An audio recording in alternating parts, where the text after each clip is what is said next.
le savez aujourd'hui, c'est Mawlud, ça veut dire la naissance de notre prophète.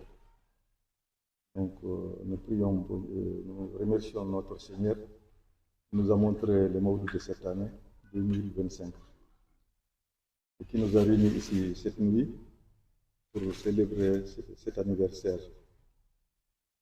Comme vous le savez, les grands hommes n'appartiennent plus à leur nation ou bien leur pays, ou leur ethnie, ou à leur communauté. Donc notre prophète Mohammed sallallahu alayhi wa sallam, avec toutes ses réalisations, avec toutes les réformes qu'il a fait dans la société humaine, il n'est pas vénéré par les musulmans seulement. Donc même les non-musulmans le respectent et reconnaissent. On trouve qu'il y a beaucoup de poètes non-musulmans qui lui ont rendu hommage dans leur poésie. Il y a des grands écrivains, des philosophes qui l'ont classé parmi les premiers, qui l'ont classé comme premier parmi les 100 personnes considérées comme immortelles dans ce monde. Vous voyez, il y a beaucoup de pays du monde qui considèrent Mawlud comme jour férié. Les gens sont payés. Donc, malgré pas tous ces pays-là qui sont des pays musulmans, il y a des pays même où les musulmans sont une petite minorité qui célèbrent le Mawlud. Le jour du Mawlud est considéré comme une fête pour tous les citoyens. Donc, ça montre l'importance de cet homme dans la société humaine.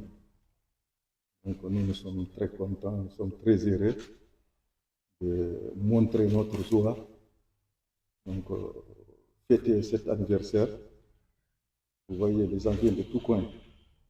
Parce que le devoir des religieux, comme vous le savez, c'est de prêcher, demander aux gens d'adorer leur Seigneur qui mérite d'être adoré, ordonner aux gens de faire du bien, éviter tout le mal, et puis réconcilier les gens dans leur conflit, réconcilier les gens dans leurs conflits, et puis prier pour les gens.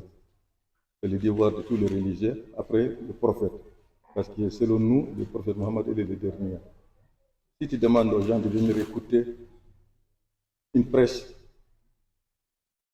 c'est difficile de regrouper même 100 personnes.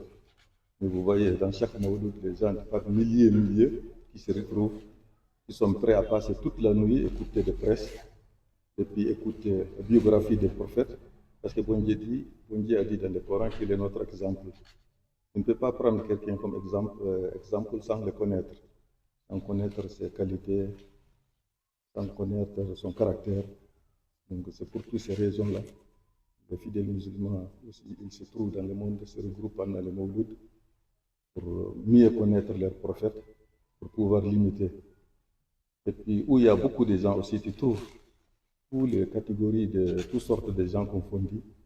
Il y a des pieux, les hommes de Dieu, il y a des savants, il y a des gens qui mémorisent tous les Corans, il y a des orphelins, il y a des pauvres qui ont accepté leur pauvreté parce qu'ils ont un rang chez notre Seigneur. Parce que la vie, c'est des épreuves. Si tu es pauvre mais tu es malade, ça ne veut pas dire que tu as fauté ou bien tu es moins important que les autres, c'est des preuves dans la vie. Si tu acceptes, de remettre à ton Seigneur, tu es récompensé, les meilleures récompenses, c'est le Dieu. Tous ces gens-là, on les trouve dans l'assemblée des fidèles musulmans, chaque mawlud. Ces gens-là, s'ils prient bon Dieu, certains, bon Dieu va exaucer leur prière. Donc nous profitons de cette occasion pour prier pour notre pays. Comme vous le savez, le Burkina Faso a besoin de prières. Nous demandons bon Dieu qu'il sauve notre pays, qu'il protège notre peuple, pour que la paix revienne, pour que nous vivons comme avant ou même plus.